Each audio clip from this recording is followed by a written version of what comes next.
राधे राधे। आप सभी को नमस्ते, गुड मॉर्निंग। कल हमने देखा था सरहपा को, आज हम देखेंगे कढ़पा को। मैंने कहा था प्रतिदिन हम दो कवि देखेंगे, एक आदिकाल से एक आधुनिक काल से। तो आज हम देखेंगे कढ़पा को। एक क्लास में एक कवि, मात्र 10 से 12 मिनट या उससे कम ही में। तो चलिए आज कढ़पा को हम देखते हैं। क्लास को आप शेयर कर दें, सब्सक्राइब करें चैनल और लाइक करें। इसके बाद आइए कढ़पा को पढ़ा जाए कि कढ़पा कौन थे। तो बच्चन सिंह कहते हैं कि कढ़पा चोटी के विद्वान और पंडित थे। ये ध्यान देंगे, सिद्धों में कढ़पा जो थे वो चोटी के विद्वान और पंडित थे। इनके जन्म स्थान के बारे में निश्चित रूप से तो कुछ नहीं कहा जा सकता, पर कुछ लोग उन्हें कर्नाटक निवासी बताते हैं और उनके नाम से भी कुछ ऐसा ही प्रतीत होता है कि वो कर्नाटक के ही थे। उन्होंने असम, उड़ीसा, तिब्बत, लंका आदि की यात्राएं की हैं। तिब्बत में कढ़पा का बहुत मान सम्मान था और राहुल जी के अनुसार वे पांडित्य और कवित्व में बेजोड़ थे। तो ये आप ध्यान देंगे कथन। राहुल सांकृत्यायन कहते हैं कि जो कढ़पा थे वो पांडित्य और कवित्व में बेजोड़ थे। सभी साधनाओं को पार करके वो अनुत्तर ज्ञानी बन चुके थे और पंडित होते हुए भी वे पंडिताई के बोझ से नहीं दबे थे। पंडिताई के बोझ को उतार उन्होंने एक किनारे रख दिया और वे नाना पुराण निगमागम के आच्छादन के विरुद्ध थे। इनके जंजाल से मुक्त होकर ही व्यक्ति जीवन के भीतर प्रवेश कर सकता है। तो आपको ये ध्यान देना है कि बच्चन सिंह कहते हैं कि कढ़पा बहुत विद्वान और पंडित थे और ये बात सही भी है। राहुल भी कहते हैं कि कढ़पा जो थे इनमें पांडित्य और कवित्व बेजोड़ था। तो ये कथन इंपॉर्टेंट है आपके लिए। और इनका जन्म स्थान तो निश्चित नहीं है, वैसे कर्नाटक माना जाता है। इनकी एक पंक्ति दी गई है जो कि पूछी जाती है परीक्षाओं में, बड़ी इंपॉर्टेंट है। कढ़पा की पंक्ति, आगम वेय पुराणे ही पाड़ीय माड़ वहंती, पक्क सिरी फलयालिय जीमी बाहरीय भमंती। तो आगम वेय पुराणे पाड़ीय माड़ बहंती किसकी पंक्ति है? कढ़पा की। ध्यान देंगे। कहते हैं कि पंडित लोग निगमागम और पुराण को ही सब कुछ मान के गर्व करते हैं। ये लोग उन भौरों की तरह हैं। कढ़पा कहते हैं इस पंक्ति में कि जो पंडित लोग होते हैं वो निगमागम और पुराण को ही सब कुछ मान के बड़ा गर्व करते हैं खुद पे, लेकिन ये लोग उन भौरों की तरह हैं जो परिपक्व श्रीफल के बाहर बाहर घूमते रहते हैं। उनको अंदर का ज्ञान नहीं है, केवल बाहर बाहर वो घूमते हैं। शास्त्रवाद के विरुद्ध लोकवाद की यह पक्षधरता सिद्ध करती है कि पंडितों पुरोहितों के विरुद्ध एक ऐसा वर्ग उभर रहा था जिसका पूर्ण वर्चस्व निर्गुण मार्गी भक्तों में दिखाई पड़ता है। कहते हैं कि कई तो ऐसे भी सिद्ध रहे होंगे जो अपनी सिद्धि का आतंक गृहस्थों पे जमाने में कोई कसर नहीं करते होंगे। शास्त्रवाद के कर्मकांड और स्वर्ग नरक के भय से क्या गृहस्थ कम आतंकित थे? सिद्धों में विवाह प्रथा, सिद्धों जो थे इनको विवाह प्रथा में अनास्था थी, किंतु गृहस्थ जीवन में इनको आस्था था। ये देख लीजिए, ये विवाह नहीं करना चाहते थे लेकिन गृहस्थ जीवन में इनका विश्वास था, यकीन था, उसको मानते थे। और ये एक विचित्र विरोधाभास इनमें देखने को मिलता है कि बिना विवाह के आप गृहस्थ की कल्पना कैसे कर सकते हैं, और आप विवाह के विरोधी हैं और गृहस्थ के पक्षधर हैं, तो ये तो विरोधाभास हो गया। कढ़पा लिखते हैं, और ये भी पंक्ति कढ़पा की बहुत चर्चित है।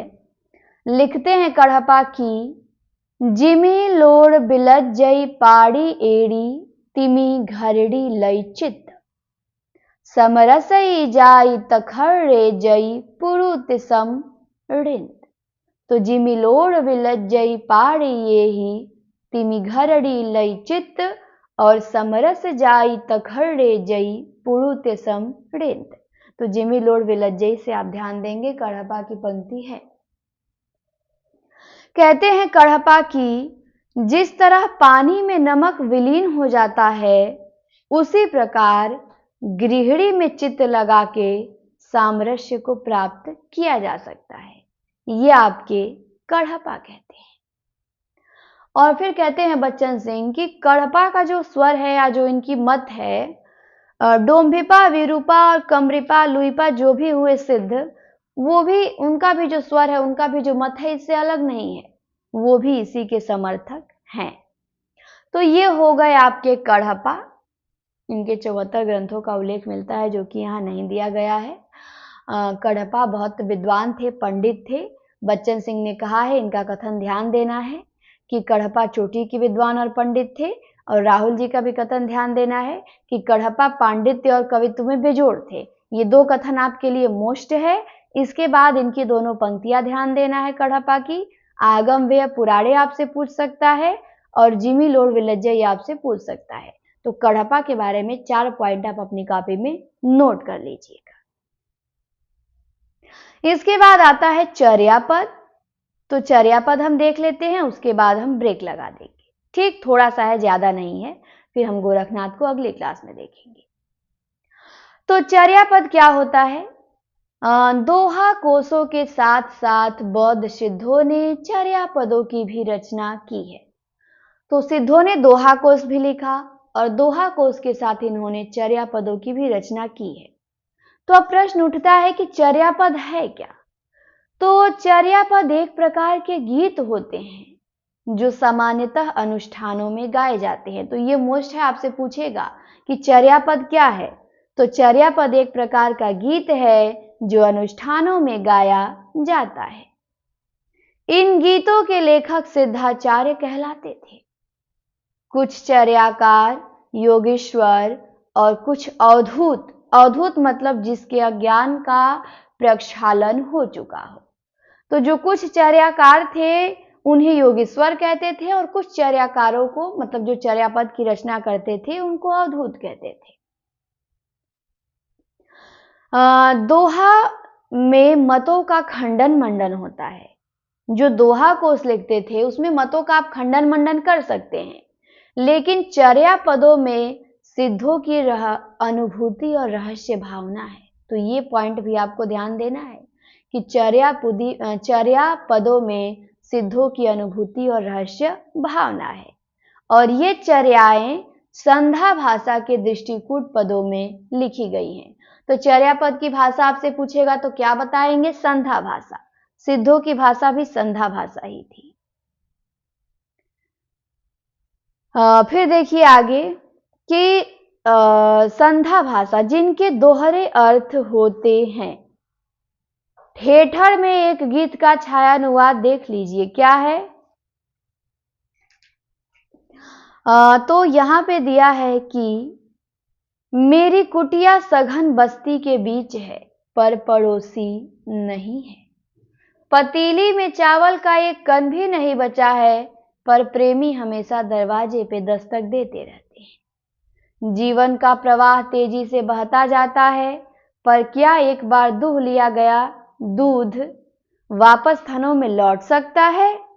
गाय बाज होके खड़ी है, पर एक बैल ब्याया है, और वह दिन में 3 बार बाल्टी भर दूध देता है, और हर रोज एक गीदड़ शेर से लड़ता है। तो कहते हैं बच्चन सिंह की ठेठर की ये जो गीत है, इसको बिरले लोग ही समझ सकते हैं। सबके बस की बात नहीं है समझना कि बैल दूध देता है और गाय बाज खड़ी है, और यहाँ पे गीदड़ है, वो शेर से लड़ता है रोज। तो ये जो गीत हैं सब लोग नहीं समझ पाएंगे, लेखक कहते हैं जो इनकी गीतें हैं। फिर देखिए लेखक कहते हैं कि जो दोहा कोश है और चर्या गीत है, इनकी भाषा में अंतर है, ये आपको ध्यान देना है। दोहा कोशों की रचना परिनिष्ठित अपभ्रंश में हुई है, और चर्या पदों की अवहट्ठ में। तो ये आपके लिए मोस्ट है, पूछा जाएगा कि दोहा कोशों की भाषा बताइए, तो आप परिनिष्ठित अभ्रंश बताएंगे, और चर्या पदों की भाषा तो आप अवहट्ठ बताएंगे। तो इसे भी आप लोग नोट करेंगे। दोहा कोशों की भाषा परिनिष्ठित अभ्रंश और चर्या पदों की अवहट्ठ है। दूसरे शब्दों में चर्या पदों में देश भाषा का मिश्रण है। शुक्ल जी कहते हैं कि यही भेद आगे चल के कबीर की साखी और रमैनी की भाषा में हम पाते हैं। साखी की भाषा तो खड़ी बोली राजस्थानी मिश्रित सामान्य शतुक्कड़ी है, पर रमैनी के पदों की भाषा में काव्य की भाषा, ब्रज भाषा और कहीं कहीं पूर्वी बोली मिलती है। तो ये कौन कहते हैं? ये कहते हैं आपके बच्चन सिंह। तो यहीं पे हमारा ये क्या होता है, समाप्त होता है चर्या पद, और हमने कढ़पा को देखा। जो पॉइंट मैंने बताया इंपॉर्टेंट है, आप लोग उसे ध्यान देंगे और क्लास को आप सब शेयर करें। क्लास कैसी लगी कमेंट में बताएंगे। क्लास देखने के लिए आप सभी को बहुत बहुत धन्यवाद। मिलते हैं आपसे हम अगली क्लास में। अगला वीडियो आपको मिलेगा बालकृष्ण भट्ट पे। आधुनिक काल में हम कल भारतेंदु को देखे थे, आज हम बालकृष्ण भट्ट जी को देखेंगे। तो क्लास आपने देखा उसके लिए शुक्रिया। उम्मीद करते हैं कि ये 10 मिनट में आपको 10 महत्वपूर्ण प्रश्न परीक्षा लायक मिले होंगे और बहुत अनुभव भी आपको मिला होगा इससे। बहुत जल्दी से हमने बहुत कम समय में इसे पढ़ लिया।